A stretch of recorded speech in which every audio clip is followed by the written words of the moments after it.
Friends, welcome to my channel. आज हम finally conclude करने वाले हैं हमारे टेंडम रिपीट्स को, जो कि अभी तक हम बहुत डिटेल में पढ़ते आए थे। So let's start. There are three type of tandem repeats that we have already studied in the previous lecture. First is the satellite DNA, mini satellite DNA and microsatellite DNA based on the length of the repeated unit, है ना? ये हमने पढ़ लिया था. Now there are few points जिसके basis पे हम इन तीनों को कंपेयर करते हैं. So let's start with the first point, that is the repeat unit length. Of course satellite DNA का बहुत ज़्यादा large होता है, बड़ा होता है, and it is like 100 to 500 base pair, while in case of mini satellite is medium in size. It lies in 10 to 60 base pair, while micro satellite के case में बहुत छोटा हो जाएगा, as the name itself suggests कि बहुत कम होना चाहिए. तो as per the literature it lies in between 1 to 6 base pair only. Array length की बात करें, of course satellite DNA का बहुत long array होगा, and in fact kilo base to mega base तक का size होता है, while यहाँ पे vary करते हैं. यहाँ mini satellite और micro satellite के केस में ना, दोनों ही केसेस में it varies highly.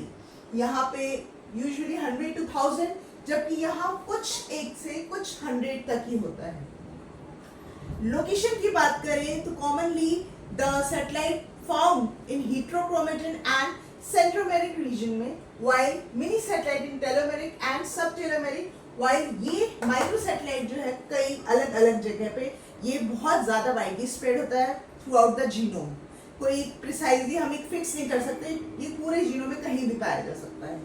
Next example इसका है अल्फा सैटेलाइट डीएनए, जबकि इनका है variable number tandem repeats, while here we have short tandem repeats.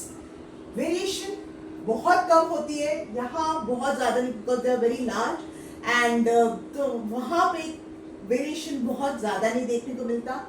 यहाँ बहुत हाई होता है और एक्सट्रीमली हाई होता है in case of the microsatellite DNA. Importance क्या है देखिए, तीनों ही ना स्ट्रक्चरल इंपॉर्टेंस होती है तीनों की ही.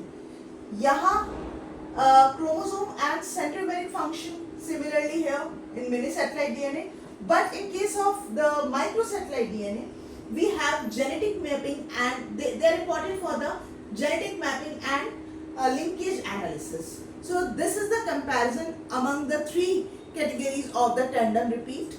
I hope यहाँ पे हम conclude कर रहे हैं. कुछ और अगर छूट रहा हो मुझसे इस मेजर टॉपिक में तो please let me know in the comment box, so that मैं इसको और elaborately मैं आप लोगों को एक्सप्लेन कर पाऊँ. आई होप ये लेक्चर अच्छा लगा हो तो please hit the like button, share this video with your friend and please subscribe.